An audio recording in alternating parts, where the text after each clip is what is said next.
Happy 6/6/24, which is a 6.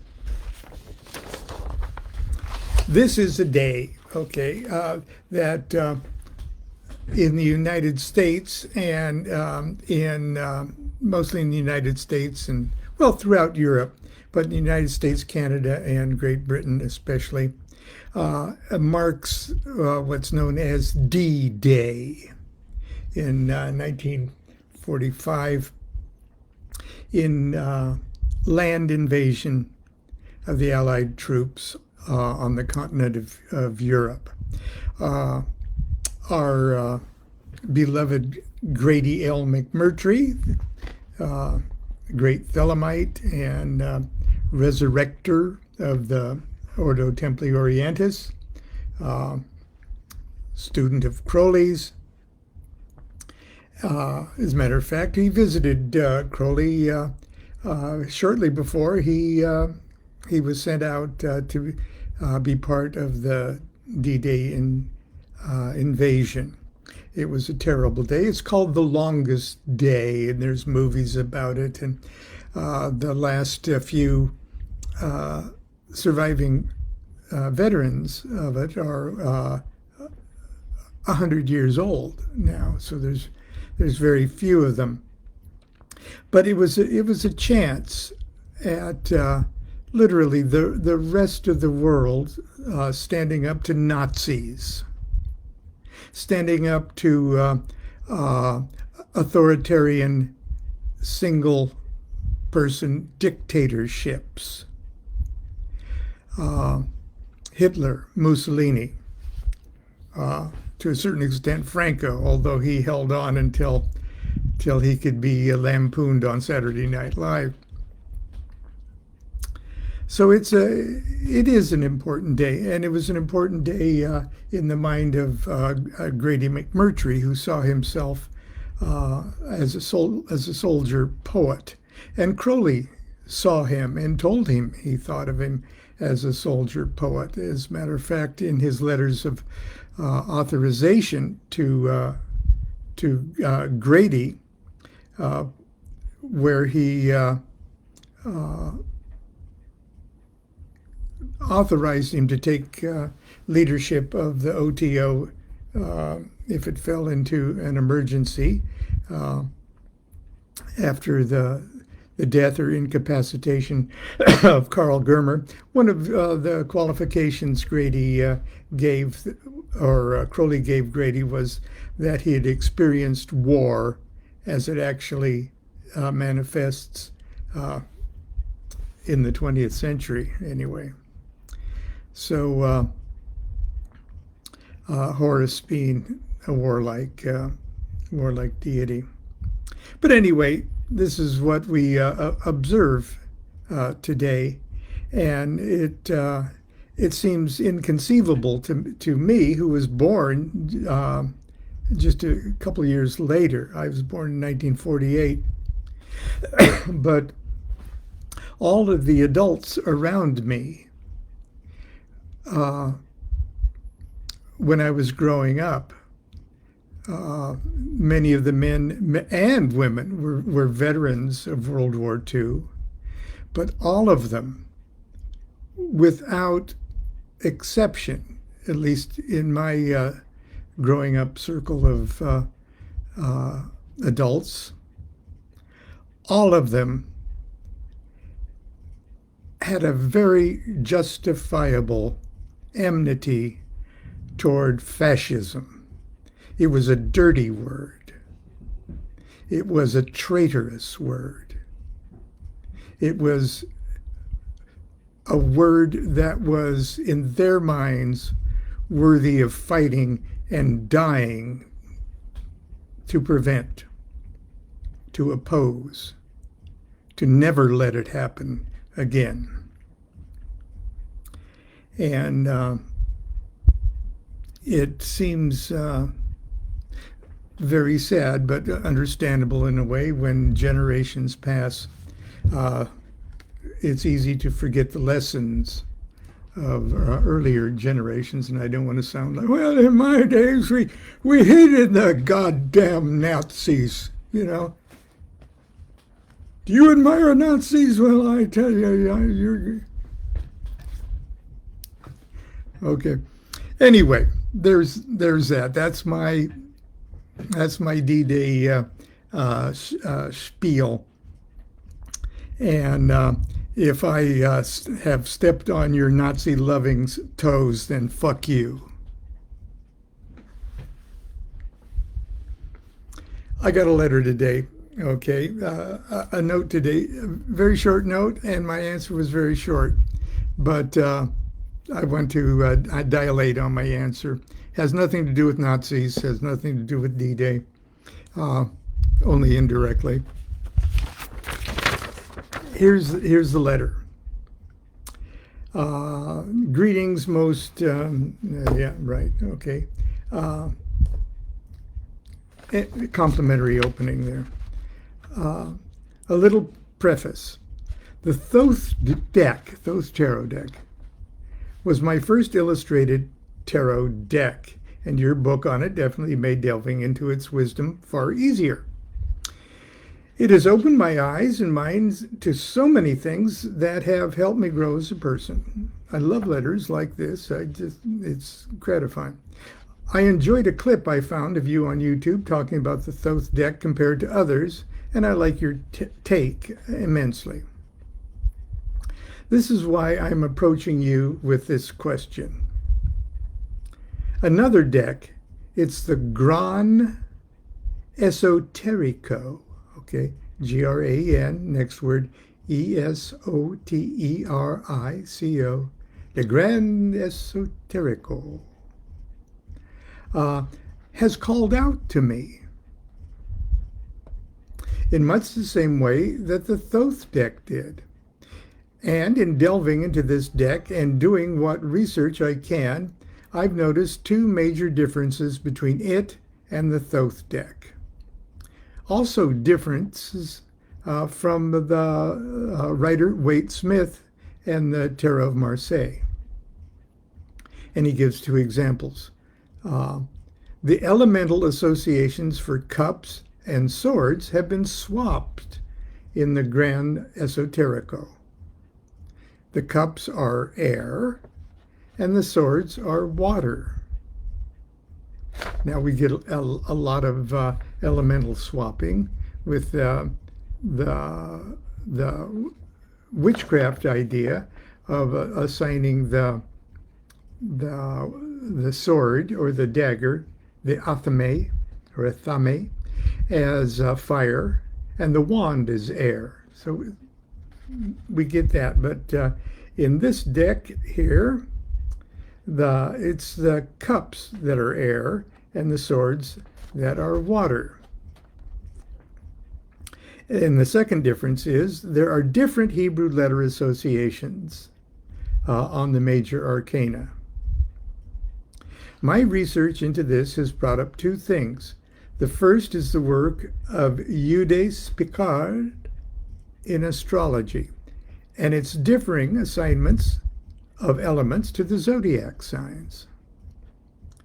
The second is the difference in the interpretation of the tree of life from the Thelema perspective and the GRA perspective. It would be an honor to hear your thoughts on this. Okay, because of, okay, that's it, complimentary stuff. Sincerely, I won't say his name, but very, very good question. And the thing that spoke to me the most was when he said, I was drawn to this other deck in a similar way I was drawn to the Thoth deck, because I think that's important. Here's my answer back. In magic and in Kabbalah Infinite views can be simultaneously true and self-referentially valid. Would you like to hear that again? In magic and in Kabbalah, infinite views can be simultaneously true and self-referentially valid. If you are particularly attracted to one system, use it. Just don't expect one structure to support another. In other words, in the final analysis, every system is self-referentially valid. As Rabbi Ben Clifford says, look hard enough at anything, you'll eventually see everything.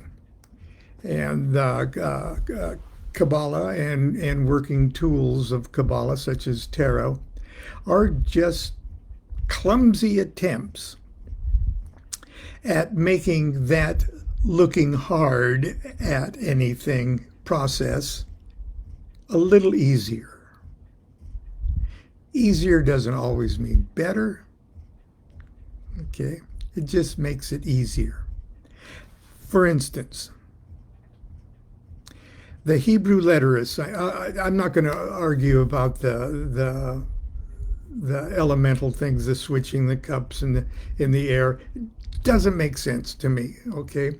But if there is an inner organization of astrological attributes, it may make absolutely perfect sense, like the cherubic images of fire, water, air, and earth. Or if it uses the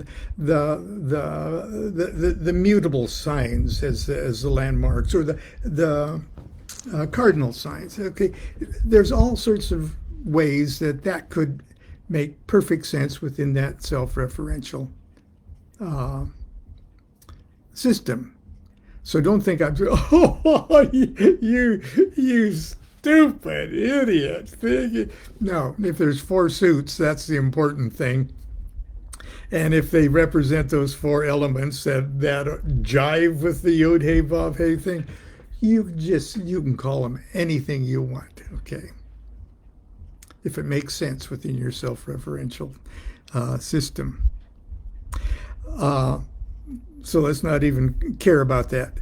The assignment of Hebrew letters to the 22 trumps, as Mary Greer has pointed out to me recently, the assignment of tarot trumps to the Hebrew alphabet is relatively a new innovation.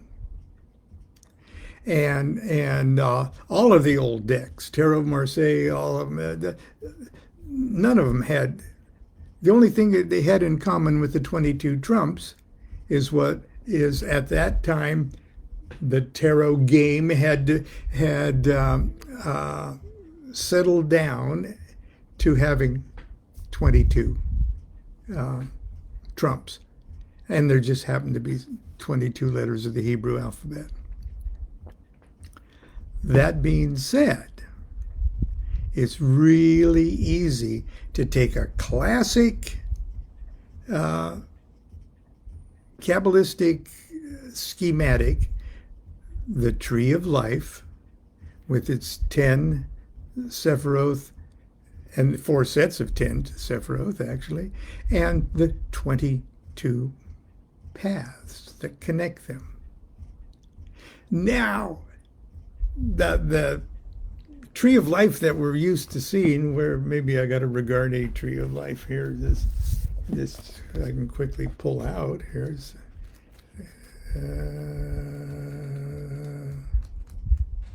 let's see, this one right here. Okay, that's the one that the Golden Dawn uses and everything else, and it's perfectly makes sense on many planes. But the assignment to those paths, connecting those sephira and everything else, are are suggested, laid out. The foundation of that information is in a little pamphlet that I always talk about, the Sefer Yetzirah. It's the oldest, as far as we know, arguably the oldest Kabbalistic text in existence.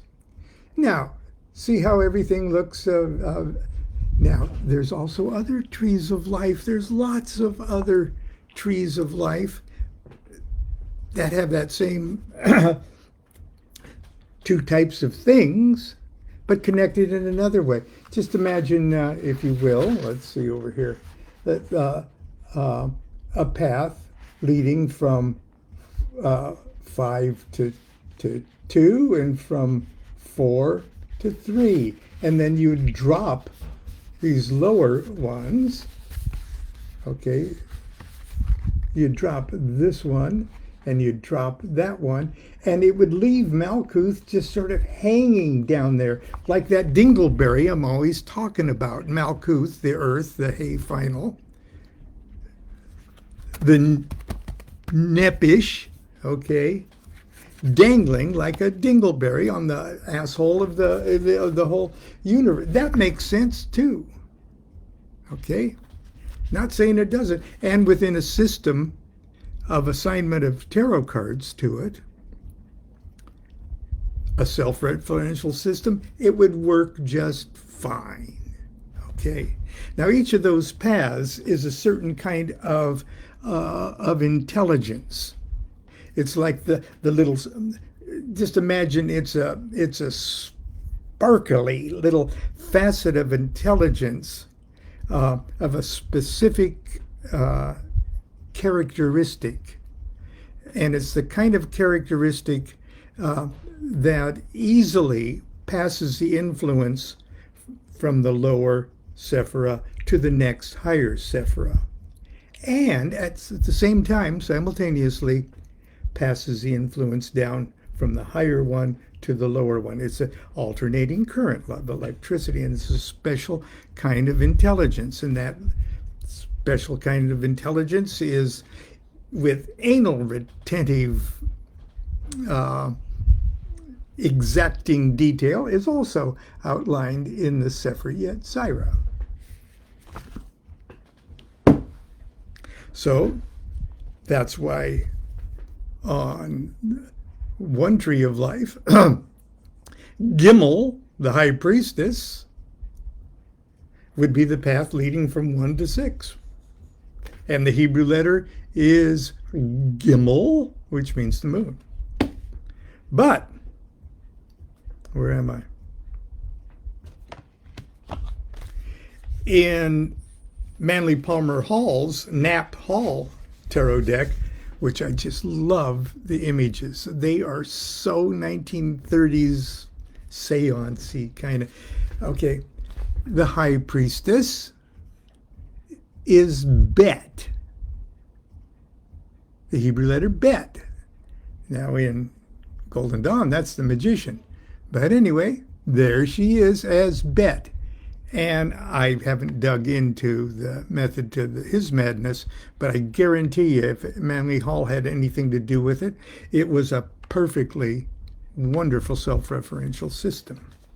Okay, the Hanged Man there, okay, he's got it assigned to Lamed, which in many decks are the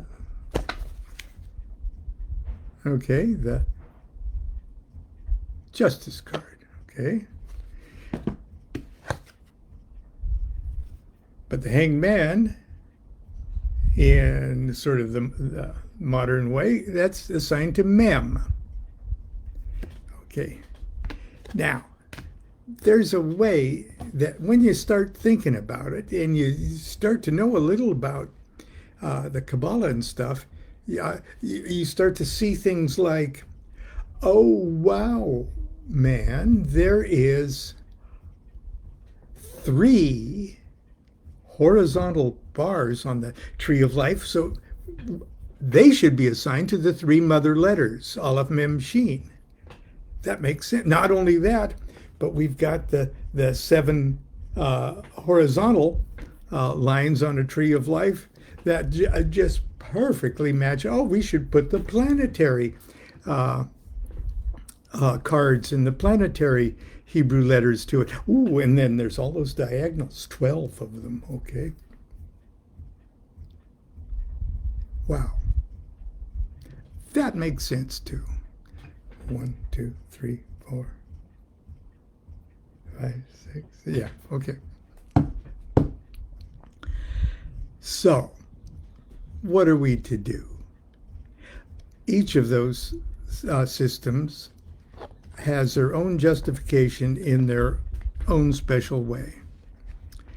The great Thelemic magician, and for a while, in Crowley's mind at least, his magical son and successor, Frater Akkad,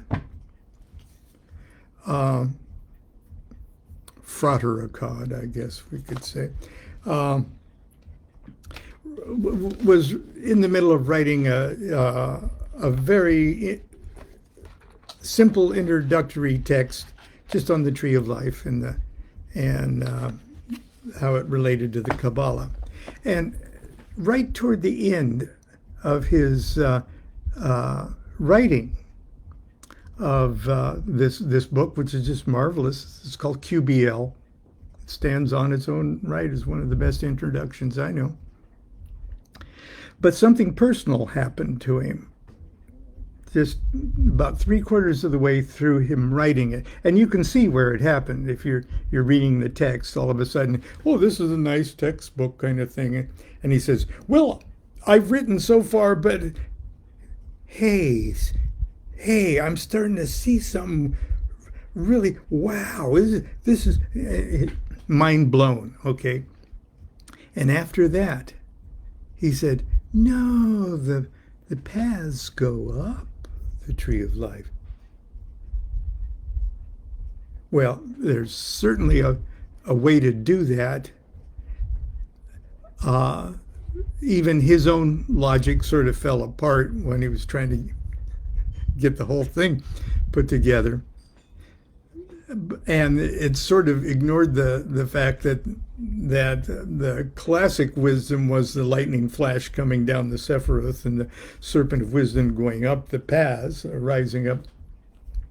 But in a sense, he turned the Tree of Life upside down, and for all intent and purposes, it's a very, very workable system if that's the system you're going to work with. And that's my point. It's made even more difficult because the Sefer Yetzirah itself, the scripture that's the basis of all of these Tarot, Tree of Life, Kabbalah systems, is based on a book. And this book, although there's not thousands of translations, there's lots of them. And they've all got a little different assignments to the letters, to the attributes of the letters to the planets, elements, and zodiacal signs. Some of them that were popular at the time of the Golden Dawn's Renaissance, if you will, it became obvious to the Golden Dawn scholars, anyway, that some of the attributes in the Sefer Yetzirah that they were using were obviously misnamed. Okay. And I don't think they did this lightly. Okay. And there was a great well-known tradition among European esotericists that this is the kind of stuff that only a few people are interested in, and those few people, we sort of have to trust them because this is precious stuff. And if it got totally perverted and the perversion was repeated, it just eventually just turns to shit. So there was a secret group, like only people with a master's degree or only people with. So for publications that they published in for the public, that would get carried on for year after year, generation after generation, centuries after centuries, centuries.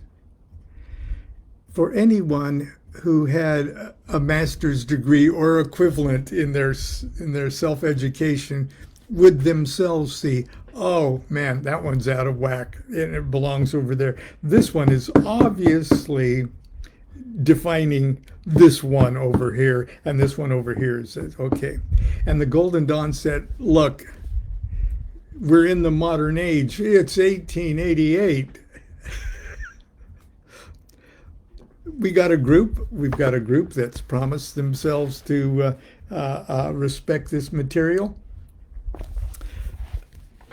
Here are the attributes. And that's the one that we're dealing with right now. The Golden Dawn attributes make a whole lot of sense. Okay. And if you sort of look at the big picture, that makes sense.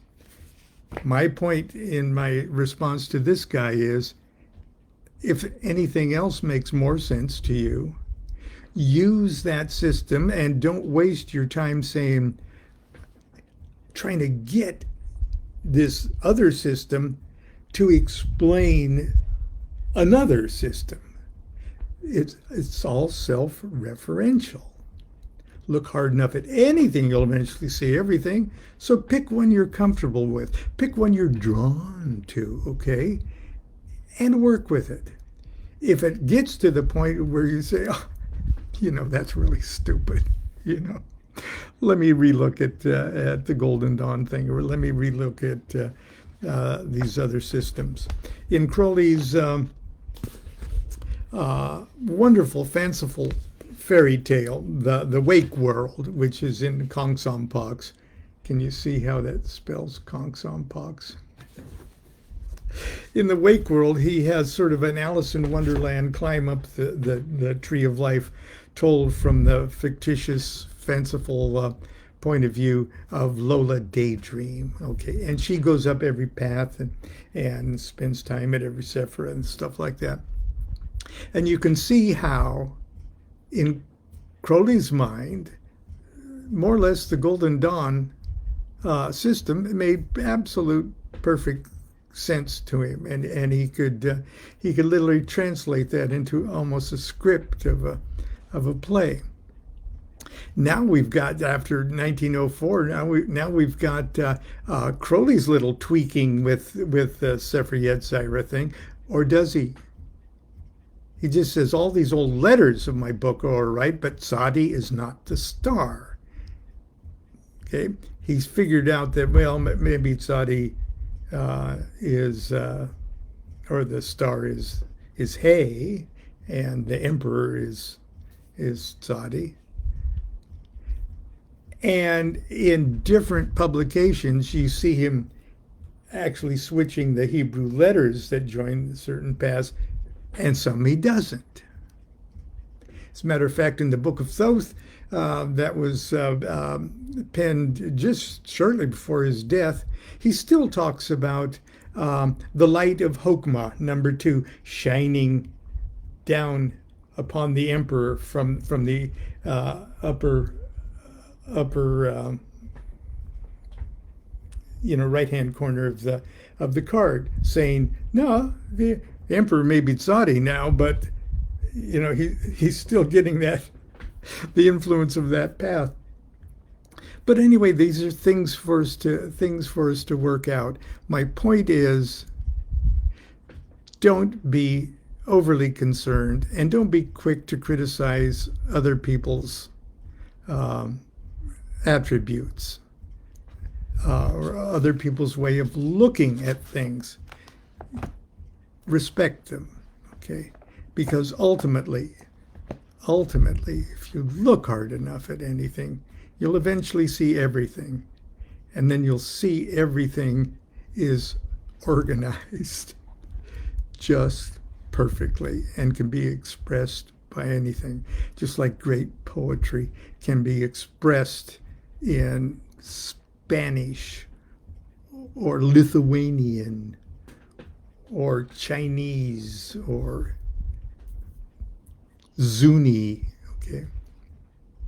Anyway, that's it. I told Constance I wasn't going to go a half hour today, but I did. Until tomorrow, happy 66246. And we'll see you tomorrow. Do what thou wilt shall be the whole of the law. Love is the law, love under will.